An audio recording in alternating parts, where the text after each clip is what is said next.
Planet of the Apes is the grandfather of modern science fiction cinema. It gave us one of the most copied endings in movie history. But the version you saw was almost a completely different film. Did you know the original ending revealed that the hero's lover was pregnant, and a studio executive personally killed that scene because of what it implied? And did you know the man who built the ape makeup later used those same skills to help the CIA smuggle 6 Americans out of Iran? Today, we're uncovering 15 hidden truths about Planet of the Apes 1968, including a shocking secret connection to the Oscar-winning thriller Argo. Number 1. The ending they hid. In the original shooting drafts, the story did not end quietly on a beach. Taylor was shot dead by an ape sniper. Nova, pregnant with his child, escaped alone into the Forbidden Zone. Screenwriter Michael Wilson later said the pregnancy scenes were cut at the insistence of a senior Fox executive who found the implication distasteful. If Nova was not fully human, then Taylor had crossed a line the studio did not want on screen. Every scene tied to that storyline, all the footage with Heston and Linda Harrison building toward it, was quietly removed. For decades, casual fans never knew it existed. The ending we know, the silent ride to the Statue of Liberty, was actually the safer choice. Fox traded a complicated, morally murky finale for one clean gut punch. It worked. But somewhere in a vault, there is likely footage of a very different Planet of the Apes ending. Number 2. The role that almost went to a screen legend. Before Maurice Evans put on the orangutan makeup, Dr. Zaius belonged to Edward G. Robinson. He even filmed test footage opposite Charlton Heston in 1966 to prove to Fox that talking apes could work on screen. Robinson was a screen legend from Little Caesar and Double Indemnity. But the makeup process required hours in a chair every single day, and Robinson's health could not handle it. He stepped away from the role just before filming began. Watch his surviving test footage and you see a completely different Zaius, sly and sarcastic instead of bombastic. Evans took the part and gave us the cold, calculating leader audiences remember. 2 completely different performances, separated by one man's stamina for rubber and glue. Number 3. The love story that vanished from the cast list. Before Kim Hunter played Zira, the part was offered to Ingrid Bergman. She turned it down because she did not believe a movie about talking apes could possibly work. Once she saw the finished film, she reportedly called it one of the biggest regrets of her career. It is strange to imagine a 3-time Oscar winner spending months in chimpanzee makeup, eating lunch through a straw. Hollywood history sometimes turns on a single bad guess, and Bergman's instincts failed her exactly once, on a role that became iconic. Number 4. The secret connection to an Oscar Best Picture winner. Planet of the Apes had one hidden link to a real spy story. John Chambers, the makeup genius behind the film's ape faces, did more than transform actors for Hollywood.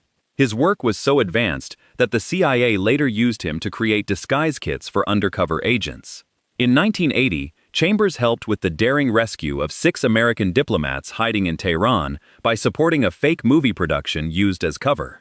Decades later, that operation became the basis for Argo, the Oscar-winning film where Chambers was played by John Goodman. Think about that for a second. The same man who made apes look human helped real humans escape danger by pretending to make a movie.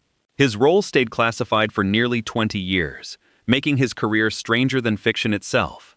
That secret makes the film's legacy even wilder today. Number 5.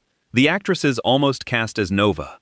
Before Linda Harrison became the silent human beauty Nova, the role nearly went in a very different direction. Producers reportedly considered Ursula Andress and Angelique Pettyjohn, both names with stronger screen glamour and more obvious star appeal. But Harrison's path to the role was especially strange. She originally tested not as Nova, but as Zira, the intelligent chimpanzee who actually speaks. In the 1966 test footage, she appeared opposite a young James Brolin, who was trying out for Cornelius. Harrison did not win the ape role, but the test still changed her future. Instead of becoming one of the talking apes, she was moved into the human cast as Nova, a character with no dialogue. It was a perfect Hollywood irony. She auditioned to speak, then became unforgettable in silence. The casting twist gives Nova's silence a sharper behind-the-scenes irony. Number 6. The version that almost cost 3 times the budget. Rod Serling, the mind behind The Twilight Zone, worked obsessively on Planet of the Apes and wrote around 40 drafts. His early version stayed much closer to Pierre Boulle's novel, imagining an advanced ape civilization filled with modern cities, technology, vehicles, and machines. It sounded fascinating, but for the studio, it sounded terrifyingly expensive. Warner Bros. Estimated that approach could cost more than $7 million, a huge gamble for a strange science fiction film built around talking apes. Then writer Michael Wilson was brought in to simplify the world. The sleek ape society became more primitive, tribal, and desert-based. What began as a budget cut became a creative blessing. The stripped-down world felt harsher, older, and more believable, making the planet itself feel like a mystery. Sometimes limitation creates the atmosphere money alone never could buy in the end. Number 7. The Legends Who Said No to Zaius. Dr. Zaius could have looked very different. Before Maurice Evans took the role, producers considered an astonishing lineup of famous names, including Yul Brynner, Alec Guinness, Laurence Olivier, Peter Ustinov, and even Orson Welles. Any one of them would have brought instant prestige, but also a completely different energy. Imagine Welles hidden beneath orangutan makeup, delivering those cold warnings to Taylor with his booming voice. Yet none of those legends ended up wearing the prosthetics. Instead, the part went to Evans, a respected Shakespearean actor who brought intelligence, authority, and quiet menace to the character. That restraint became the key. Zaius did not need to shout to be frightening. Evans made him feel like a politician, priest, and jailer all at once. Without that calm threat, the role might have felt theatrical and less quietly dangerous in every scene. Number 8. The misremembered line everybody gets wrong. Some movie quotes become so famous that audiences stop hearing the real words. Planet of the Apes has one of the best examples. Most people repeat Taylor's explosive line as, "Get your stinking paws off me, you damn dirty ape." But in the actual scene, Charlton Heston says, "Take your stinking paws off me." It is only one word, but that tiny change proves how pop culture mutates over time. The wrong version has appeared in jokes, parodies, t-shirts, and casual conversations for decades, until it became more familiar than the real line. That makes the quote even more fascinating. The moment itself is unforgettable because it is the first time the apes hear Taylor speak, yet history remembers it slightly wrong. The misquote became its own strange kind of afterlife. That is how legends overwrite the original screen moment. Number 9. The on-set segregation nobody ordered. During filming, the ape society did not just exist in front of the camera. It accidentally formed behind the scenes too. Cast members wearing chimpanzee makeup began eating lunch with other chimpanzee actors. Gorilla actors gathered with gorillas. Orangutans stayed with orangutans. Nobody from the production told them to separate that way. It happened naturally, after long hours inside heavy costumes and species-specific makeup. The actors bonded with the people who looked like them, moved like them, and endured the same uncomfortable routines every day. That strange behavior made the fictional social order feel even more real. One surreal story even described gorilla performers riding to set in a convertible with the top down while still in full makeup, shocking people around the studio lot like actual escaped apes. Reality started copying the movie's eerie hierarchy between takes as well. Number 10. The doll that was almost too creepy to ignore. One of the film's smartest clues hides in plain sight during Taylor's journey through the Forbidden Zone. When the apes uncover relics from an ancient human civilization, one object stands out: a talking doll. At first, it feels like a strange little shock, almost too creepy to be simple set decoration. But it is actually a warning. Long before the final Statue of Liberty reveal, the movie is already telling viewers that humans once built, played, spoke, and ruled this world. The doll proves that the planet's buried past is not alien at all. It is ours. Rewatch the dig site scenes and the twist becomes less sudden and more carefully planted. The film dares sharp-eyed viewers to solve the ending before Taylor does. It is small, unsettling, and quietly devastating on repeat viewings after you know the twist. Number 11. The Score with a Secret Cousin. Before Planet of the Apes became a finished movie, Fox had to be convinced the concept could work. The original 1966 test footage was designed to prove that audiences could accept serious actors under ape makeup without laughing. But the test had another curious detail. Its temporary music came from Lost in Space, with music by John Williams. Years before Williams became the sound of modern blockbuster science fiction through Star Wars, his work was already helping sell the atmosphere of a strange ape planet. The final film, however, took a very different path. Jerry Goldsmith created a harsh, dissonant, unsettling score, filled with unusual sounds and rhythms. It did not simply support the world. It made the world feel ancient, hostile, and wrong. The replacement turned a clever concept into pure nightmare cinema whenever the planet appears on screen. Number 12. The makeup budget lie. Fox knew the ape makeup was the movie's greatest selling point, so the studio leaned hard into the numbers. Publicity claimed that the makeup work cost an astonishing $1 million, a figure meant to make the production sound massive, risky, and technologically groundbreaking. The truth was still impressive, but less sensational. The real cost was closer to $345,000. For the late 1960s, that was still a major investment in prosthetics, molds, appliances, and daily application time. But $1 million sounded better in magazines, interviews, and promotional material.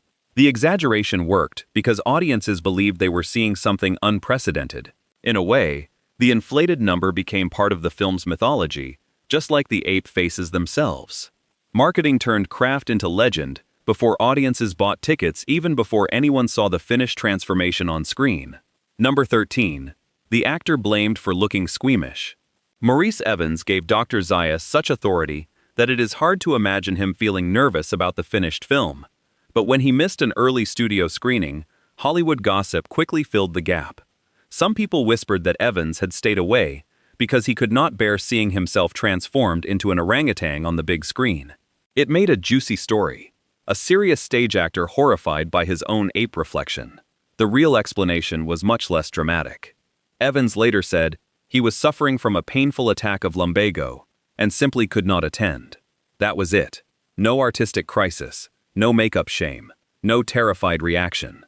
Just a bad back. But in Hollywood, even a missed screening can become a legend if the rumor sounds better. The dull truth was swallowed by the better anecdote around the town. Number 14. The author who thought his own book was unfilmable. Pierre Boulle, who wrote the original 1963 novel Planet of the Apes, had serious doubts that Hollywood could make his idea work on screen.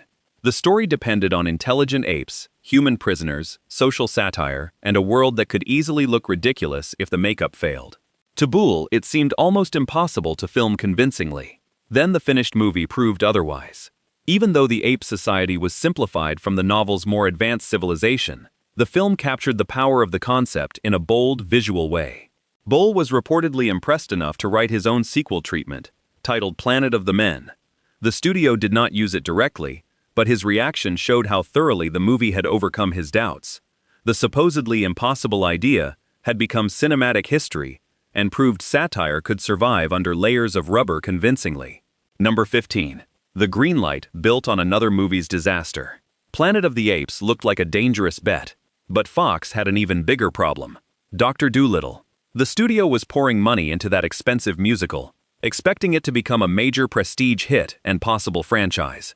Instead, its cost kept climbing, and its box office performance turned into a painful disappointment. Against that backdrop, producer Arthur Jacobs convinced Fox that his Talking Ape project could be made more cheaply than executives feared. Compared with Dolittle, it suddenly looked like the smarter risk. That decision changed studio history. The strange science fiction film with rubber masks, desert landscapes, and a bleak twist became the real long-term franchise, while the expensive musical faded as a cautionary tale. Sometimes Hollywood's safest bet becomes the disaster, and the bizarre gamble becomes gold. The studio's failure accidentally opened the door to immortality for decades afterward. Beneath the makeup and the twist ending, this film was never really about apes at all. It was about how fragile human civilization actually is, and how easily pride can blind a society to its own history repeating itself. If you found the real Statue of Liberty half buried in sand tomorrow, would you even want to know how it got there? Or would you rather keep believing the world you grew up in is still standing? Let us know below. And hit subscribe, because every week we uncover the secrets Hollywood buried in the films you thought you knew.